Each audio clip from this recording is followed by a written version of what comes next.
Okay, this is just going to be a few short minutes of doing a couple going backwards like we did at the very beginning of this. So they may give you something like the tangent of an angle is equal to negative square root of 3, and they're going to ask you to find the angles it came from. But this time they want you to find the angles in radians, not in degrees. You're still only going to find them for going around the circle one time. We aren't going to sit there and name all the possible angles. You're going to do the exact same set of steps we did before. You're going to find the quadrants. Then you're going to find the reference angle, and this time in radians though.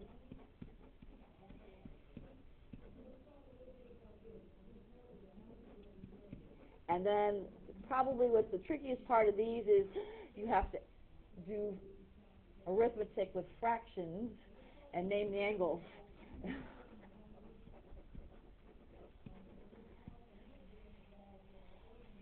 So once again, you're going to go, where's tangent negative?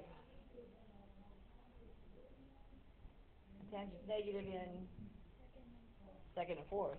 So since tangent is negative in second and fourth, we're going to put angles out there in the second and the fourth quadrants. But this time our reference angles have to be pi over something. So you have to go to your special angle table and go, where does tangent equal square root of 3? So if you go look at the special angle table, a moment, I'm actually going to pop back here. Tangent is square root of 3 at, as we come across here, pi over 3. So we know then that our reference angle is pi over 3. All you have to do then is name the angle that starts from 0 and goes to that point. Well, before, we were just doing 180 minus 30 degrees or something like that. Now you have to realize this horizontal line over here is pi. So you're actually doing pi, and we have to back up 1/3. So you have to do common denominators. Pi is really pi over 1. So if you make a common denominator, it'll be 3/3. So 3/3.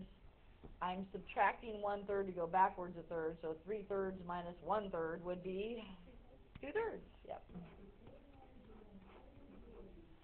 So that angle is 2/3.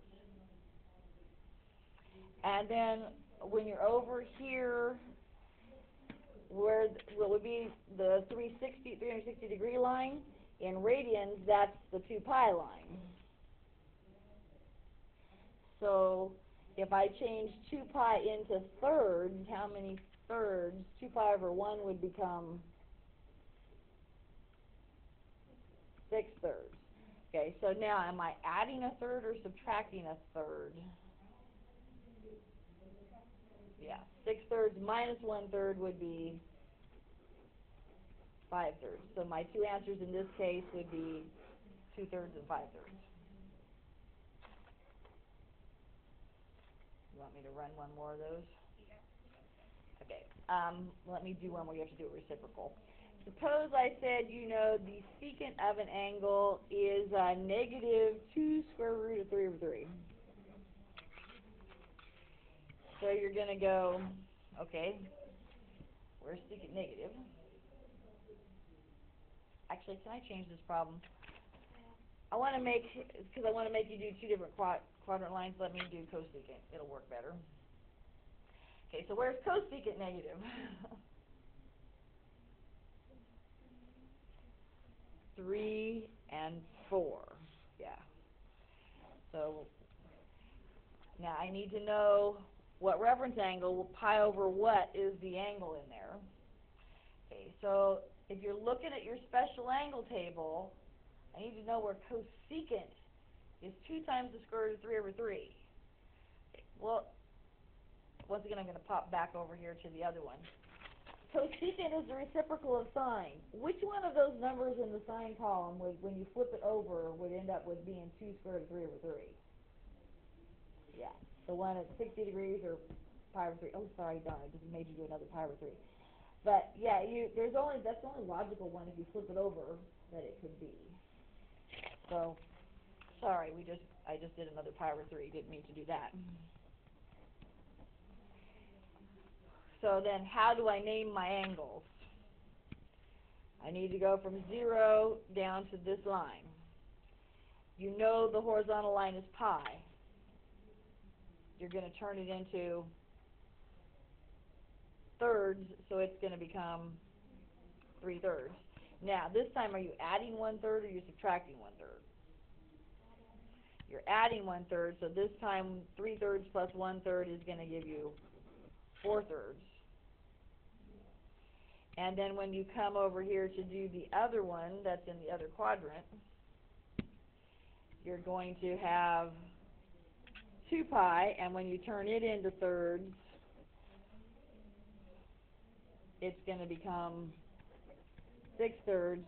Back up 1/3 is 5/3. Yeah. So my answers would be 4 pi over 3 and 5 pi over 3. And since I didn't do a different one, if that had, say you'd been doing pi over 4s, then if you'd been working with fourths when you made the common denominator, that would have become 8/4. If you're doing the one that's in 6, you're going to get 12/6. So you'll actually, once you've done a few of these, you'll soon learn those special angles that you always get because you get the same fractions every time. It's the fractions you see on the clock. Those are the only possible answers you can ever get because those are the special angles and radians. So you'll get pretty good at them after we've done a few weeks of them. You'll get to know them really well. All right, so Heather and Andrew, this ends the special angle stuff. Andrew, I'm going to email you the worksheet since you haven't been to school to get it yet. Heather hopefully has it, or someone will bring it home to you already because I know you have the first half of it. So hope you all get feeling better. See you on Friday.